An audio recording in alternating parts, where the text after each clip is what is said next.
Good evening, everybody. I'm in my lounge again tonight. That is because for some reason we have more fireworks going off and somebody needs a lot of love and a lot of care and somebody with her. Otherwise, she just goes into a total meltdown. So here I am. And a very good evening to a Lyceum Night coming to you from Paul Spiritualist Church on the south coast of the UK. We were due to have a different sort of evening this evening. Unfortunately, things change, and that's absolutely fine.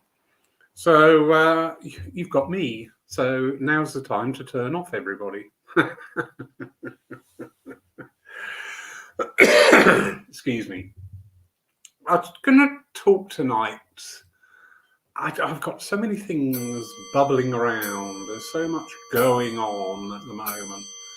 We obviously are at that time of remembrance, and it's a very important date here in Paul Church's calendar. We do have a very large serving and ex-forces community within our community. And also coming from forces family, it's always that due respect. But one of the things we find, and somebody else mentioned this today, and I thought that is interesting, that at this time of year, it's very palpable.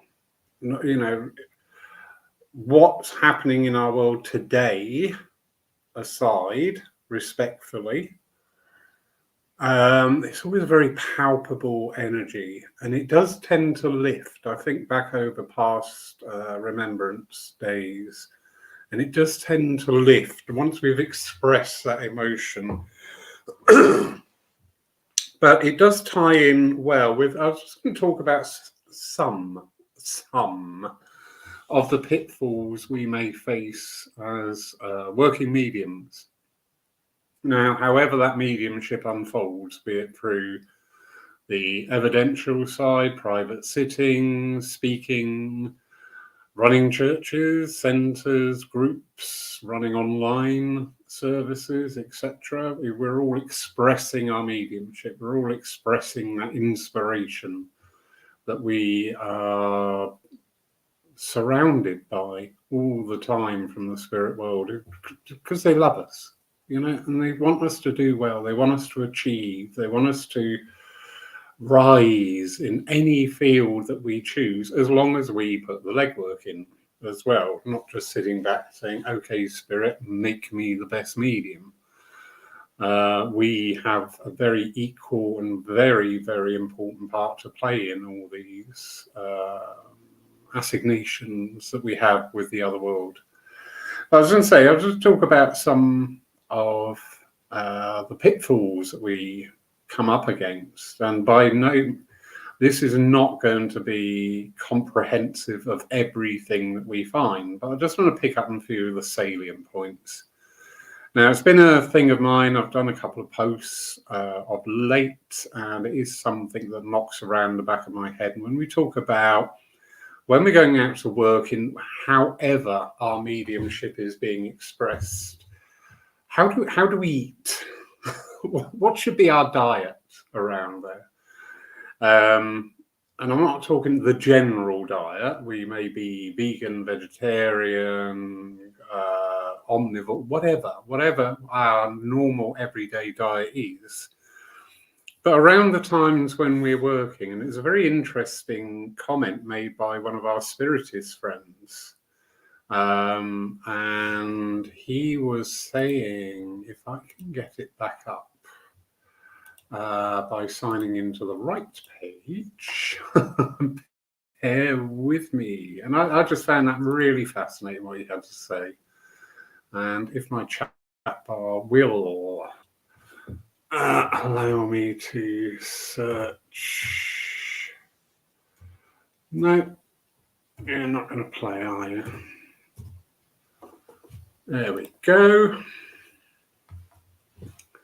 So this was sent to me by one of our spiritist friends, and You're just saying, here is the spiritist view. We should look at ourselves as if we are a tube. All the heavy, oily, bad things we consume stick inside the tube and can interfere with our mediumistic work, as all that comes from spirit will go through that same tube too. Alcohol. We normally say to abstain 24 to 48 hours before mediumistic work, especially healing, and also abstain until the next day. Now, that's really interesting. I like that. Meats. Avoid on the day or from the evening before if you're working with your mediumship in the morning. Oily, fatty, spicy foods cut down to the minimum if you cannot avoid on the day. Drugs, absolute no-no, never, not even social usage, etc. And I just find that really interesting. It's not only within spiritualism, but when we look at our spiritist friends, there is this observance towards the vessel, us. Now, I used to be very, very much of the thought that I would never eat before a dem. Well, a lot of dems are in the evening, and it did actually mean that if I was working, say, 6 in the evening, I would not eat throughout the day. But afterwards, I would be ravenous. But I was talking to a very dear friend, and they said, actually, you're using your energy when you're working. And like a fire, you've just got to keep popping the logs on there. And again, use the fire analogy. If you put all the coal on the fire, it's going to put it out. It's just going to smolder. So he was looking at just eating smaller, lighter bites during the day. I found these packets of instant couscous a godsend. Because all I've got to do is boil the kettle, and 5 minutes later, I've got a very tasty couscous to eat or something like that. And actually, I have noticed that I've felt steadier on my feet. Because I go back to the what we call the old school mediums, and a couple of them locally to here, I always remember saying about they used to do blood tests on mediums before and after they work. And in every case, after they work, their blood sugar levels had taken a decline.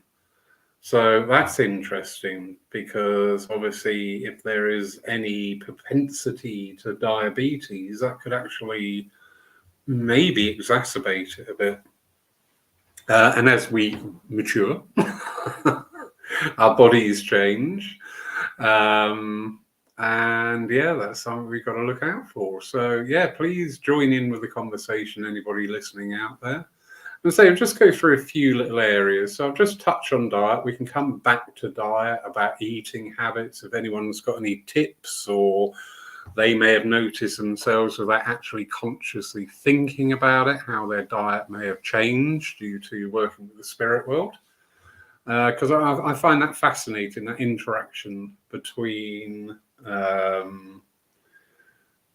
us as Monday to Friday people, and then us as mediums. And do we feel that physical difference? So that's one little topic. And as I say, yeah, please, we can go back to that. That's not a problem. What else have we got? Energies. Now, the word energies actually is being used an awful lot more nowadays, which is quite good, in my opinion. It is quite good that we're actually looking at what facilitates our mediumship. And again, in whatever expression that is, being healing mediums, evidential mediums, philosophical, whatever. But actually acknowledging that we've got energies around us, that we are working with energies, because we know scientifically energy cannot be destroyed. So if we tie that in with our understanding of spiritualism, if we are an energetic body, our spirit within, that when the physical body is no more, that energetic body will not disappear, dissipate, turn to dust or anything. How and the mechanics of where these spirit bodies go on to is always going to be an interesting topic. We've all got our own visions of the spirit world. We've all got our own understandings of the spirit world. I asked my team once, I said, how come I never see where people are? Why do I not see these people that are communicating with me? What are they doing? What are they up to? Where are they living? And my team talked to me very simply, because that's the best language I understand. And they said, that's because that's their heaven, not yours. Do you know what? That was a really profound thing to say. It may sound very trite, but it isn't. Because as you examine that and unfold that simple little statement there, yeah, that wraps in totally with the philosophy and the understanding that we create where we're going to go. We're not in the main of our orthodox upbringings where heaven is go through the pearly gates and everything's wonderful. You can play golf all day and all night or whatever your idea of heaven is there. But it does bring more into bear that, what we do here, how we are here, creates that first expression of the other world that we go to, which is fascinating. That's bared out by, Many Mansions, wonderful book by Air Chief Marshal Dowding, and its transcripts of seances that were held.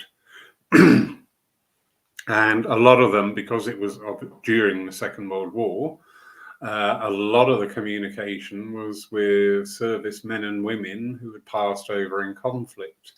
And they all had this common theme. It was a fascinating read, and I do recommend it. So there's Many Mansions, and it's Air Chief Marshal Dowding.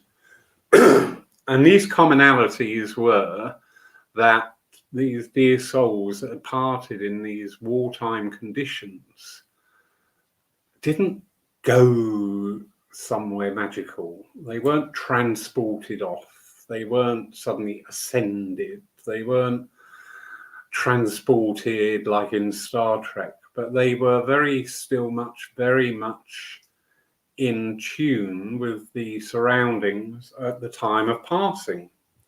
However, they would notice differences. One account says I'm going to talk roughly as it's been written, because it's just made such an impression with me. And one chap says, well, I knew I'd caught it, as in I knew I'd died. And he just stood there looking around, really not knowing what to do. And he just had one real wish. He went, my God, he said, I really wanted a whiskey. And lo and behold, he had a whiskey. And he drank it and he knocked it back. And he went, that was good. I want another one. And again, the glass was refilled. But this time he got halfway through it and then realized he didn't need it. Now I find that fascinating, that realization of that transition time, and especially in conditions like that, and especially in war-torn conditions, that transition isn't a sudden jarring of the senses, it isn't a sudden assault of being put into an environment or an atmosphere that was unfamiliar. In all of these communications, the familiarity continued before passing and after passing. Another account was that this gentleman was fighting in Burma, in the jungles, and he felt something, and he just wandered off into the jungle. But he noticed that when he was walking through the jungle, he was looking at the plants and the trees and the flowers, and he was aware of the life energy within them. which he found was a bit bemusing to him. That suddenly everything had this vibrancy about it that we didn't see in our physical world, and still not quite accepting that, or understanding, not accepting, because he didn't understand that actually he'd been killed by gunfire. And he went back to the battlefield, and he went back to his mates, and of course they couldn't see him and they couldn't hear him. And again, that was when that realization suddenly came, well, unfolded, not suddenly, because this is one thing I found with all these recants of passing over. Nothing happens suddenly and jarringly. No matter what the process of passing is, it's just actually, and it becomes instinctual, I would imagine. And what better? Because to me, our true home is the spirit world. So on that first stepping back across the border to go there, instinctively we will start to understand. Some people may take longer, some people may tack onto it very quickly, others may deny it. And there are accounts of that where people have transitioned but refused to acknowledge the fact that they have transitioned. They were just totally blank to it, wouldn't entertain it, wouldn't give it thought. So again, this chap, when he realized that he had been shot and been mortally wounded, it was then, and again, this thread comes through all these recants of all these different messages, it was then that somebody made their presence known, to talk with them, not to tell them what to do, just to talk with them and extend an invitation, basically. And I just thought that was so beautiful. That was so beautiful. And especially in today's world, you know, we see the news, we can't ignore it, we can't deny it. And where all these people are transitioning in war-torn countries, I find it a great interest that this process of passing is just so subtle, so gentle, so loving, so comforting. Yeah, absolutely comforting. But anyway, I digress. Because we were talking about some of the pitfalls we can have with our mediumship, just a few of them. And as I said, just touch on diet there. So if anyone's got any comment about diet, changing their eating habits or whatever since they started working with their mediumship, great, bring them in. But also now we can start looking at actually going out, where we're going out and doing our work. Obviously, since 2020, great changes have come into our world, great changes. I'm slightly relieved now that we aren't seeing the posts anymore about getting back to normal that we did in 21 and 22. Because I was all very much, we can't go back to normal because we're 1 or 2 years older. So yeah, we can't. But the new world that we find ourselves in seems to be constantly changing. We have new challenges, new challenges in our life each and every day. Very much so. And obviously this is going to reflect within our mediumship. This is going to affect us as people. So again, that's where we were, going back to the energy side of things. Now, I've done it. I am not innocent of doing this. Oh, it was a rubbish night tonight, but the energy in there was awful. It was so flat. You know, so actually when you start to look at that, and this may suit some, may not suit some, absolutely fine. That's a wonderful thing about this philosophy of spiritualism is always open to debate. I got very much into now that we are responsible for our energy, not to let what we may perceive. Going out working, we're seeing various amounts of people within the congregations, be it church centre or online as well. That's not excluded. Obviously, we do.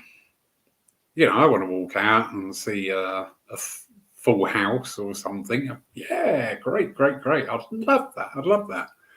But similarly, you walk out sometimes and you can be not even in double figures of the amount of people.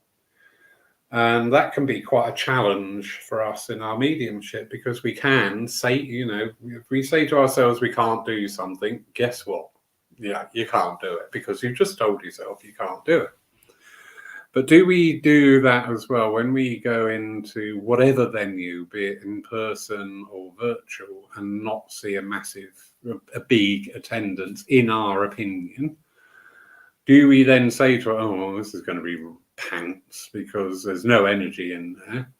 But actually, I'm much more now of the thinking that we are responsible for our energy. We are there for a reason. We've gone through all these years of training to be whatever, to be evidential, to be a healing medium, to be running a church centre or online group. We've made that intent, and there we are then out in the limelight.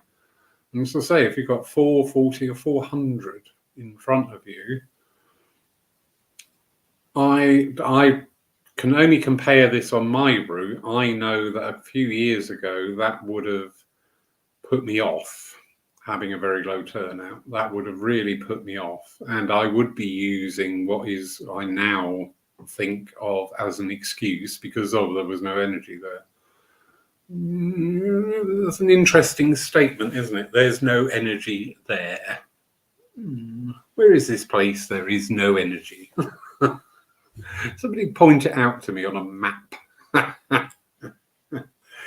So, yeah, we need to bring our own energy to the fore. Bring in our own energy and link in with those who work with us. And just go, right, come along. Yeah. I always say to my team, just before I start on the evidential bit, I go, come on, let's party. Because it should be a party. It should be a party. Of course, presented sensitively where there is that need.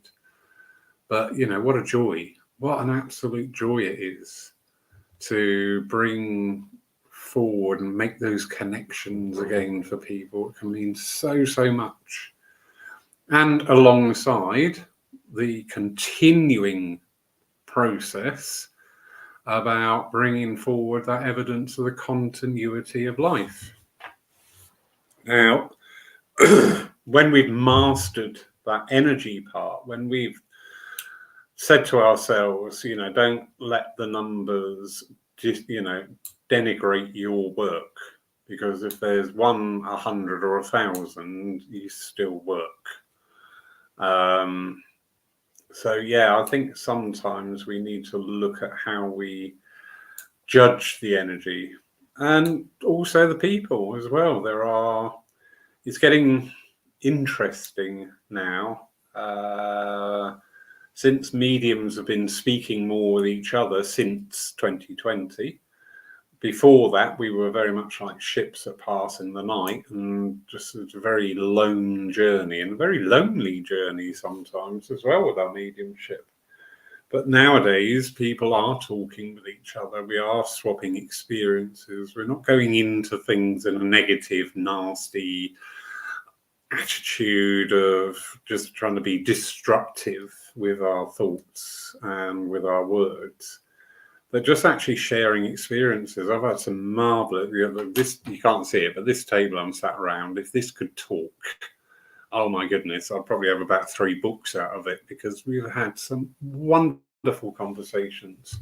And not just here in person, but evenings like this online as well, where we can share thoughts and ideas. And again, if they gel, great. If they don't gel, great. absolutely, we can debate these things. So getting back to, managing our energies, wonderful, wonderful medium who is fairly local to us, and yeah, he's just such a nice person. But I said to them, I said, whenever you work, you just stand perfectly still, because I was one of these up and down the platform, climbing up the curtains, hiding behind the all over the place. Just coming over. And I've noticed when this person works that they just stand there. They just stand still and they try that. And do you know what? I was out doing a den somewhere, and I was conscious. My own conscious thought came in that I was doing my normal routine of up and down on the platform. And I remembered this person's words. So I went, oh, okay. So I turned and just stood there. And do you know what? There was this shift in the evidence. And thankfully, the right way, not the wrong way, but it was thankfully the right way. And I was just like, oh, that actually works. This is good. I quite like this way of working. So, yeah, it's just a little technique there. Maybe you want to try out with it. But as I say, if we ever get to the point of saying, if you say to yourself, oh, it's bound to be awful because the energy was bad in there.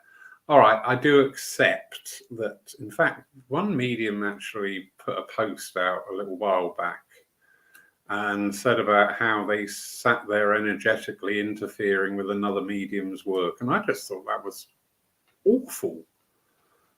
I mean, if you have done it, I certainly wouldn't stick it all over Facebook or whatever. I just thought that was an awful thing.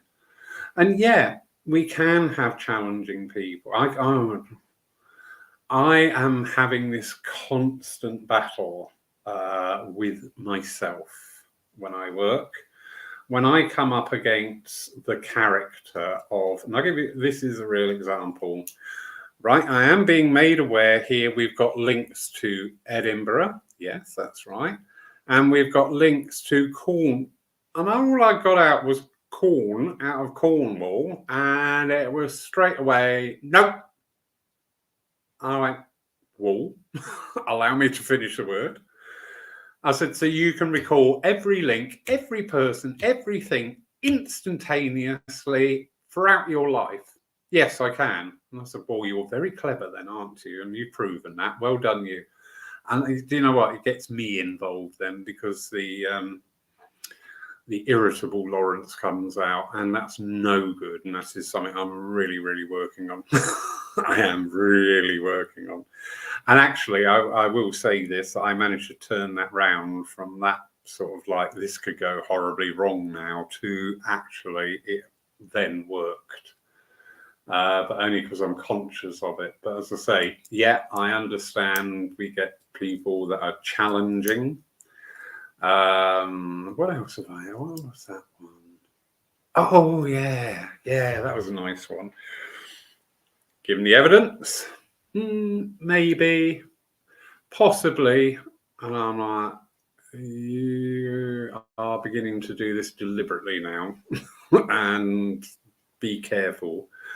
You're going to incur the wrath of Lawrence. Hello, Julie. So I just gave a couple more things I had, and then again it was, yeah, it could be. And I went, do you know what? For whatever reason, this spirit's not being acknowledged. Absolutely fine. I'll try and get back to you. People that know me, that when they hear me say, I'll try and get back to you, is actually Lawrence saying, I will never work with you ever again. I don't care a spirit jumping up and down on my head and shouting at me to tell you something. I will never do it. So anyway, service finished, and this person came up. And as you can imagine, I was delighted. You know what? I am my own worst enemy. I seriously am. And they said, oh, no, everything you gave me was correct. I just wanted you to work a little harder. I went, oh, really? I said, oh, you're a platform medium? No. I'm sorry, you're a circle leader then, are you? No. I said, don't you ever dare come in and test my mediumship again like that. You've missed out on a really good message, but that's down to you. Thank you. So yeah, we get challenges. Please don't follow my route of taking it personal. Especially if you've got my temperament, because it's really not a good mix. I am learning. I am. But yeah, so that's another pitfall. So as I say, just briefly touching on the energy side of things, you're responsible for the energies. You are there. That point is the nadir point of your mediumship. It's not a setback. It's a point where you work to the best of your ability and you cut out your preconceptions, your preconceived ideas. And also, again, when I'm talking about standing in your own power, I did a service once, very poor attendance, and I was actually covering for somebody. So I thought, well, that's right. There's nobody here, but it's not because it's me being advertised, so that's fine. And I had basically given almost private sittings, but it wasn't private, to people, the length of the messages. And I'd finished, and there was something like 10 minutes to go. And I looked at the chair to say, well, I'll finish. And they said, oh, well, we normally go through till past. And I'm like, is this set in stone? What do you want me to do? Shall I do a song and dance act now? Or shall I do my rendition of Patricia the Stripper by Christy Burr? Because that always goes down well. Again, this is something that hits us energetically. I am very firmly of this belief that if you are a working evidential medium on the platform and you are well in tune and well in control of your energies, we all get it towards the end of the dem, it starts to slow down a bit. But you can guarantee that, and I think it should be mandatory, that chair people should be mediums so they understand what's going on. You will get the time for just one more, or my favorite line, can you do it quickie? I can, but I don't think this is a place you should be asking me that. But do you know what? Just having that courage of conviction, and I've done it a couple of times now, and just gone, no, it's absolutely fine. My mediumship has come to an end, because also we all, I don't think there's a medium alive that would say, no, I don't. When we come down off that platform, we want that little bit of euphoria still with us. And if we've just delivered a message and you just think, you know what, everything worked in that. That was right, cracked it, brilliant.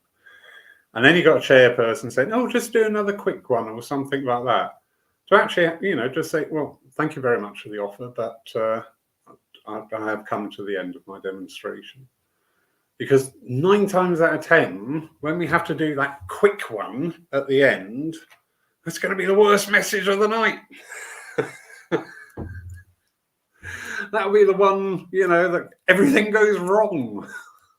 And that's the one you get down off of the platform with.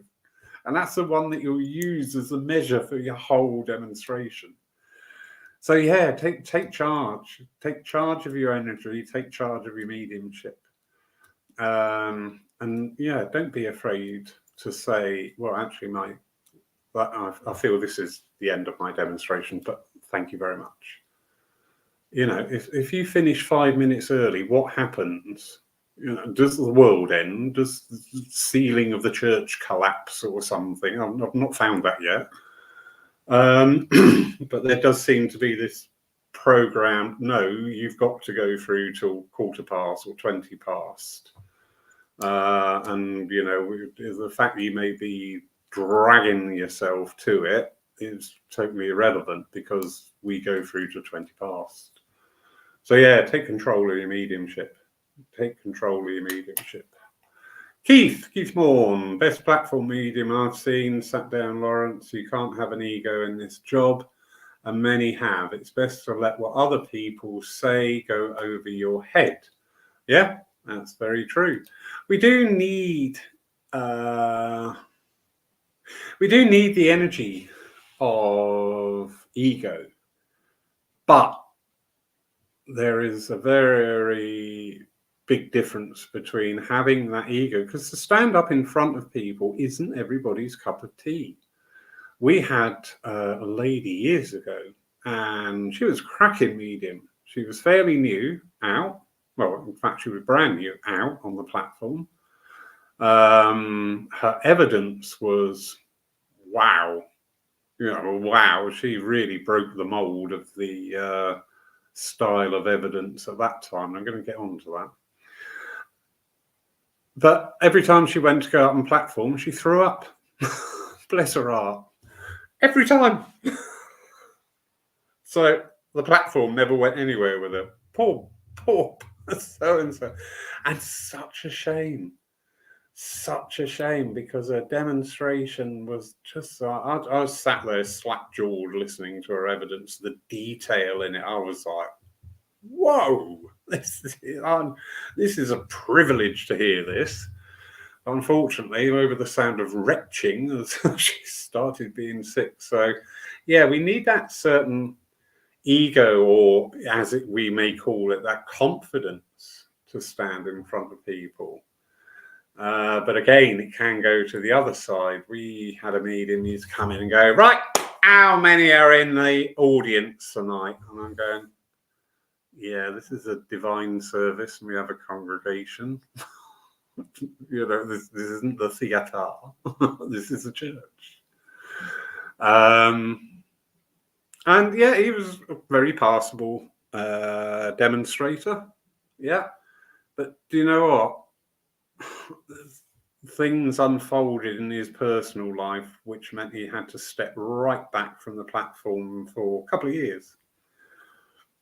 And when he came back, oh boy, what a difference.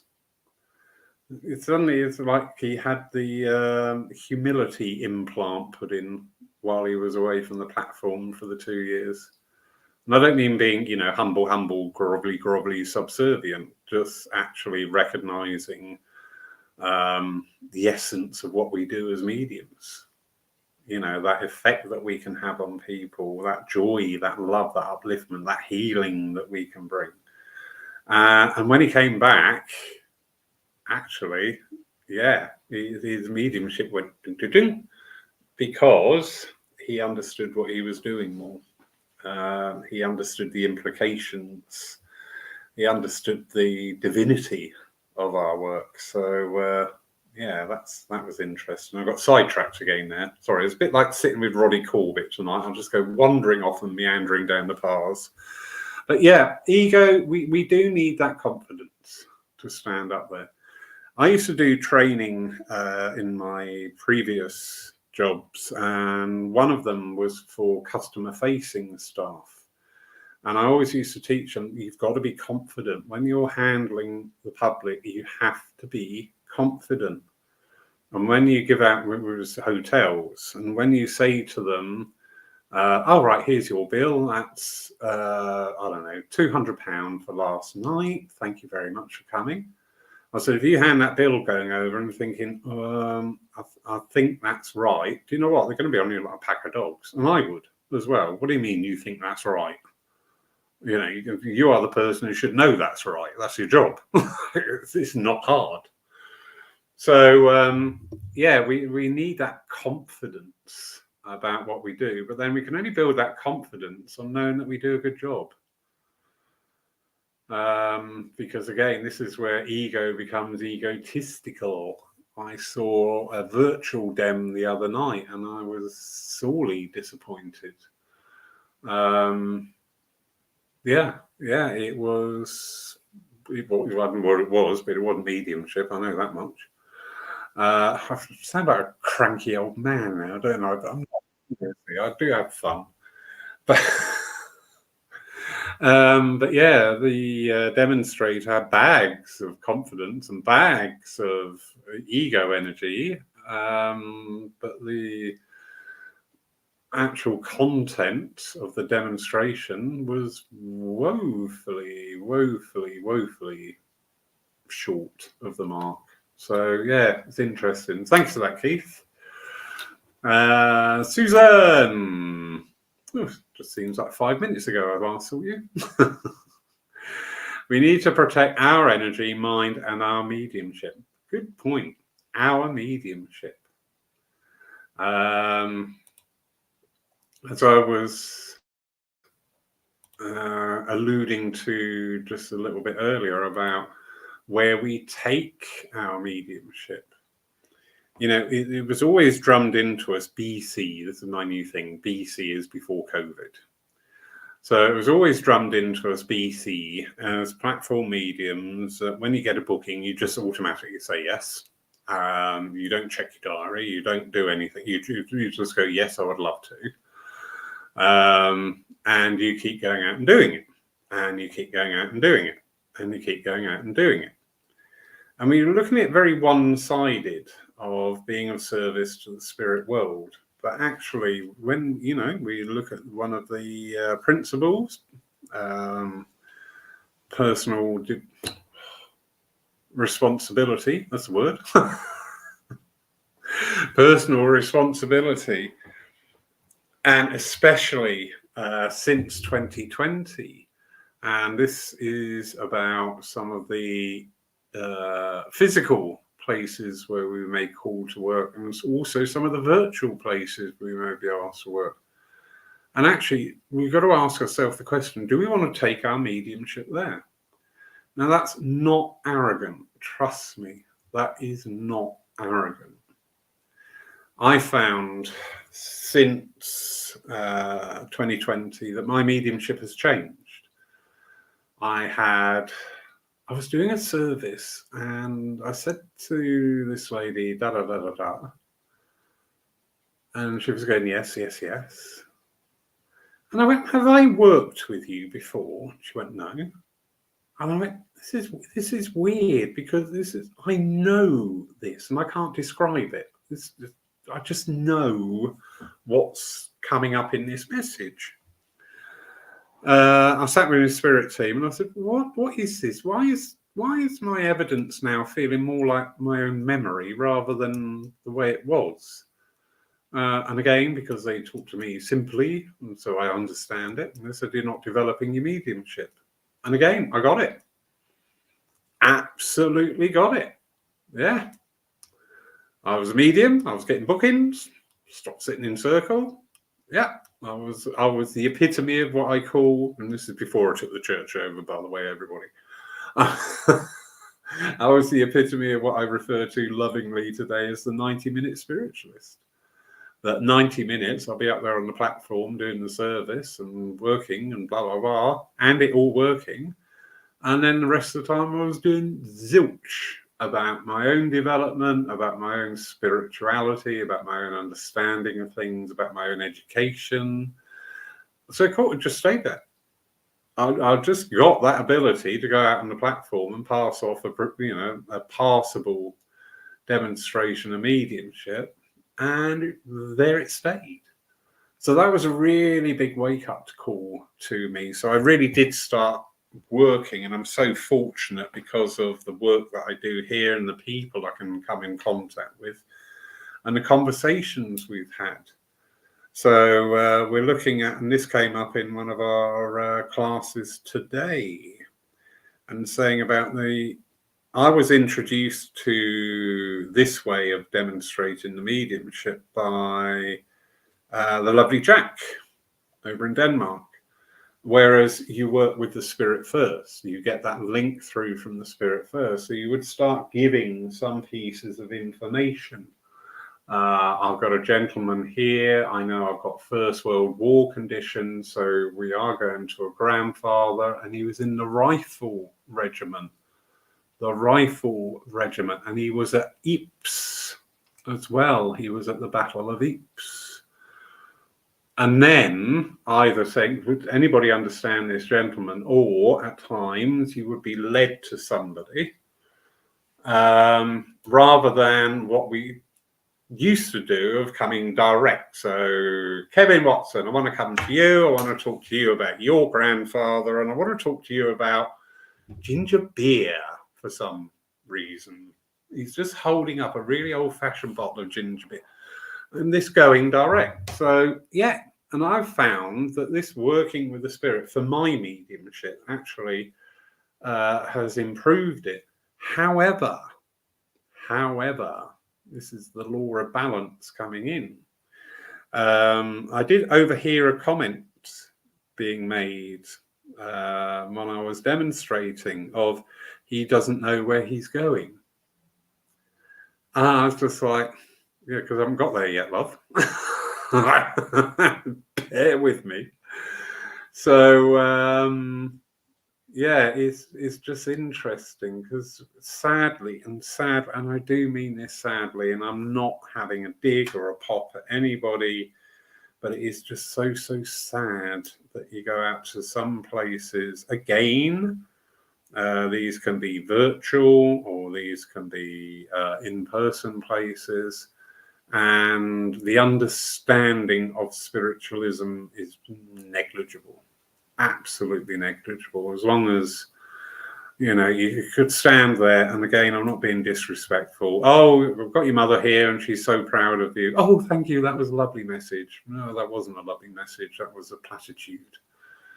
What does your mother look like? What did she pass with? You know, how did she interact with you? That's what mediumship is. But unfortunately, as I say, we've got a lot of places out there, both offline and online. That's a nice way to say it, offline and online. Yeah. That know no better. And that's not being disrespectful to them, because they've never been exposed to a higher standard of mediumship, or have never been explained how you can work with the spirit world differently. Because you go back in our history, and I'm pleased to say I'm seeing some of these things coming back. Psychometry. I learned psychometry years and years and years ago, and I had a ball with it. I loved it. I really did. This is great. I'm really pushing for this. You've got flower sentience, where people pick a flower. There's an awful lot of the skills of the platform medium that over the years have drifted away. Some have been frowned upon by different organizations, so they've had to be pushed into the background. Some have we had singing medium recently. Now that's really interesting. I've seen some wonderful singing mediums that you can use the title of a song or something to make that link with a message. Some of you may have seen the tapes from here when Jack and Lola were over, and we did a couple of nights of what we called experimental mediumship. Now, people sit in circles, go, well, we do that in circles, but the general public have not seen this stuff. So when you do the blind reading, so face the wall, and you don't even get the sitter's voice, and demonstrate that, you know, to the public, that is something quite, wow, interesting. And these are the things I believe that we should be working with to just bring in a greater awareness of how the spirit world works. And bring in that understanding too, that for somebody to stand there and just say, oh, I've got your mother here, and, you know, she loves you so much and she's so proud of you, and people thinking that was a complete message. There's so much more depth we can go to, so much more. So, Ian, good evening, sir. Thank you so much for the links you've been sending me. You'll be pleased to know the song that you sent me last year is also the song that we'll be playing this year during the service. So huge, big thank you, Ian McVicker. You've been a real help to me. Thank you. Mr. Watson, did your granddad have something to do with ginger beer? That'd be cracking if he did. So if you're new, don't tell me off. Yes. All right, I won't. You know I am in here. You know I'm shouting at you. Anyway, what is the best way to gain experience and grow your confidence? Find a good teacher. And this is the bit you're not going to like. Dedication, dedication, dedication. I used to work full time. I used to work shift work on the railways. And unless I was directly working when the circle was sat, and that was allowed by the circle leader, I used to come in at nights and think, November, peeing down with rain, you've just had the world's worst day. You walk in the door, the place is freezing, you're waiting for the heating to come up, you haven't got a clue what you're going to make for dinner. All you want is somebody else to make it for you, and there's nobody there, blah, blah, blah. And then it goes through your mind, I'm meant to be in the circle at 7 o'clock. Well, that's not going to happen. Well, guess what? 7 o'clock, there you are in circle. It's hard. I can't dress it up. I really can't. It's hard work. But yeah, and developing your skill, obviously, for everyone's benefit. I know Kevin, we've sat together on a course and things, so I'm aware of the potentials there, but it is actually just knuckling down and learning the tool. With your job, did you get all your qualifications given to you on a plate, Kevin? Or did it take time, dedication, and perseverance? I know you sat there squirming now. It'd probably turn me off anyway. I don't care. Yeah. Get yourself in at a foundation level. If you're just starting out on this road, something we are focusing on a lot more next year is personal development on things. We've been looking at how we are approaching our training schedule and everything here, which is all wonderful. But again, and this is interesting. Thank you. This brings in some of the language we use. And again, guilty of it here. Beginner, intermediate, and advanced. Do you know what? To 99% of people, they understand the beginner. 99% of people wouldn't know if they're advanced or intermediate or even what sort of level that should be. So that's been a bit of a workout. That's not being used next year. There's a different descriptors being used. But yeah, with all the courses coming up, there requires a basic level of understanding of the working with spirit. But there is a step before that, because there is that understanding of us. There is that understanding of our own soul. There is that understanding of how do we operate. There is that understanding of resonating with yourself, because you are going to be the keystone on which everything else is built. And again, as I said, we are just as guilty here as I'm seeing in other places. So that's the keystone, but we're busy putting blocks up here. I'll do this with the mediumship, do this to become a healer. There's no supporting membrane for it. There's that lack of understanding about how it resonates with self. So we are working next year. And for your question, Jan, yes, we will be doing a beginner's circle. There'll be a lot of announcements in the new year, my love. I'm just getting all my ducks in a row. Lots of people are volunteering, the pool volunteer. But yeah, going back to including a lot of foundation work next year. And then that's going to lead on to an interesting development in 2025. My God, this is so exciting. But yeah. Oh, your granddad did like ginger beer. There we go. Keep an eye out for your courses. Hopefully I can get to them. Yeah. It is. It's a regular development, mate. I'm sorry, there aren't shortcuts. Well, I'll rephrase that. Yeah, you can shortcut it, and you will end up like some of these people we're seeing out there, especially in the virtual world. And I'm just sat there aghast at times and just thinking, I don't even know what I'm watching. I really don't. I'm totally lost. So yeah, but Kevin, the offer is always there. But you've got to put the legwork in, mate. Simple as that. Thank you, Julie. Yeah, evidence is vital. It is vital. It's the whole premise of what we're about.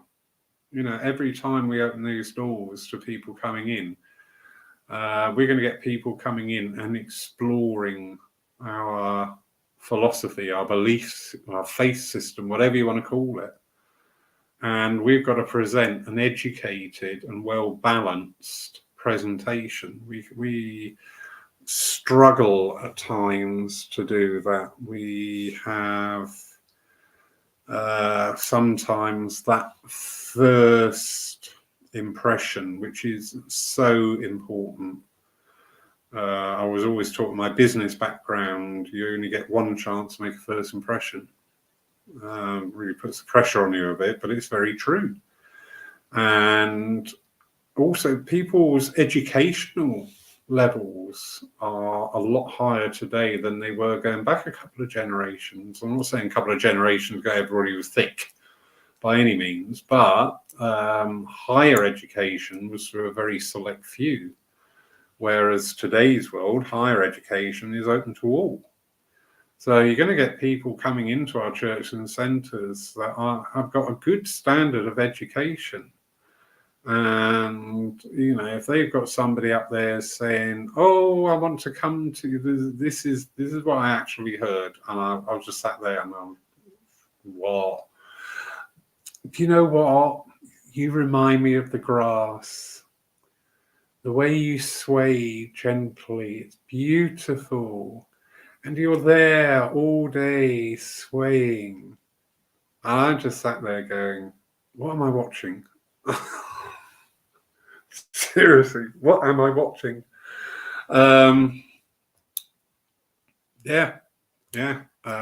We strive all the time, no matter where we are on our development journey.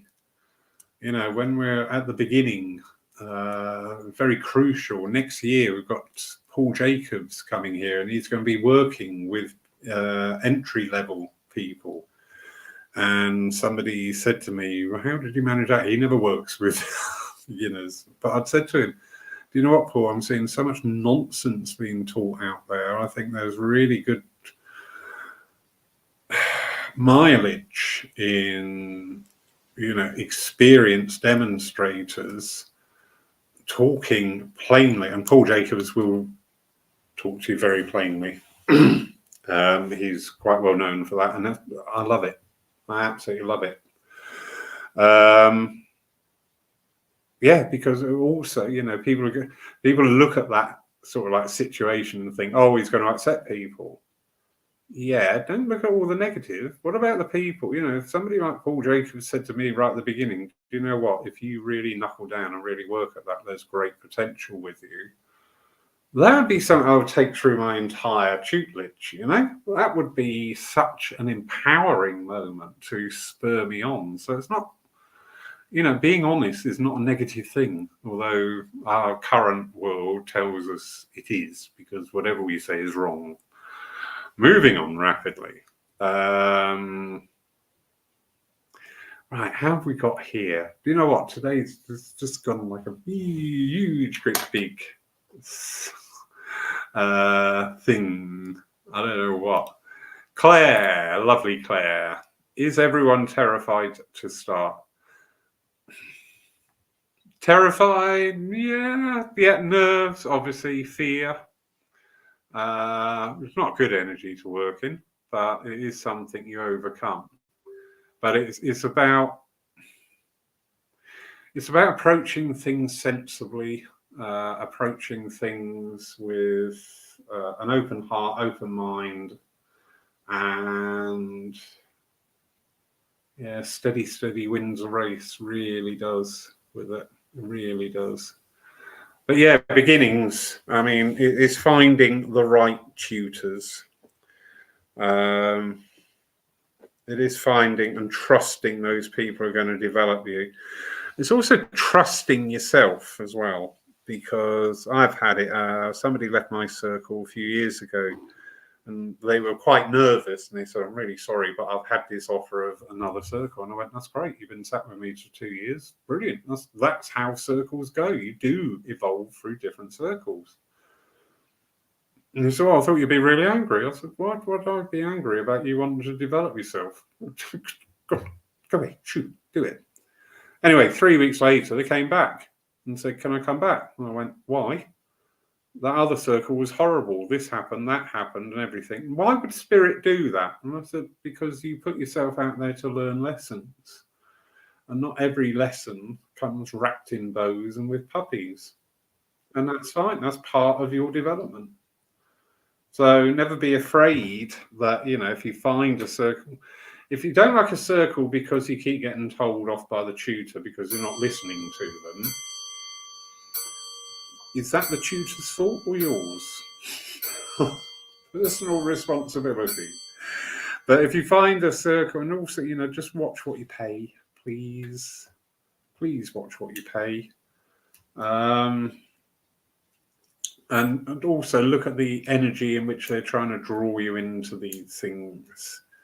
I'm going to make you the greatest healer ever. It's just like, really?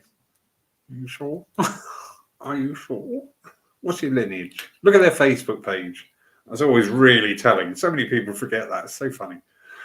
They can sit there going blah, blah, blah to you, all sweetness and light. And you go on their Facebook page and you go, wow. Wow.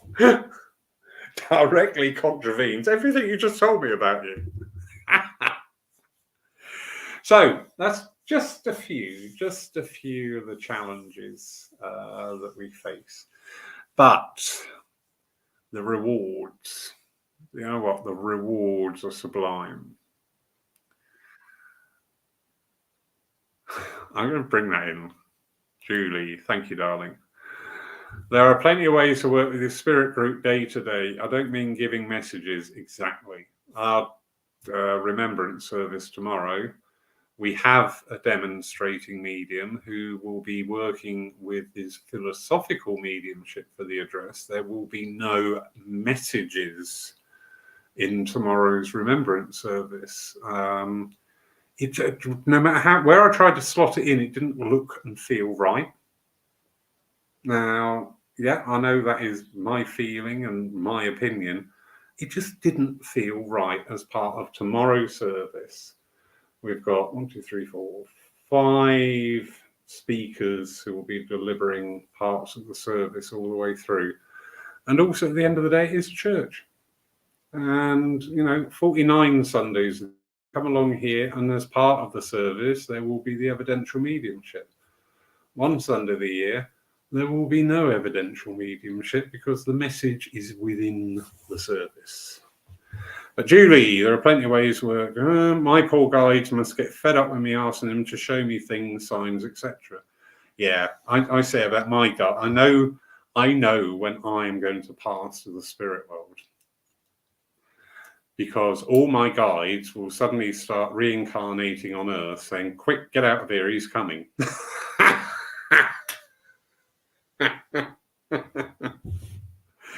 But yeah, and you've touched again on the lovely energy there, Julie. There are plenty of ways to work with the spirit group day to day, and you don't mean giving message. Exactly. We have this fixation on messages because we get that validation, which makes us feel good. I understand that. I get that. I've been there. I do that myself.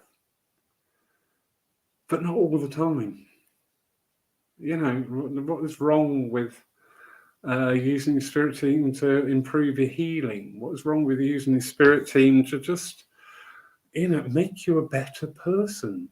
And I know that sounds a bit weird, but yeah, because if we become more thoughtful, if we become less impatient and more thoughtful about what we do, and more understanding how our actions impact on those around us, imagine the difference that we can make. And if you expand that on out into the world, wow. But anyway, thank you for listening, waffling away tonight. Thank you all for joining in with the questions and queries. I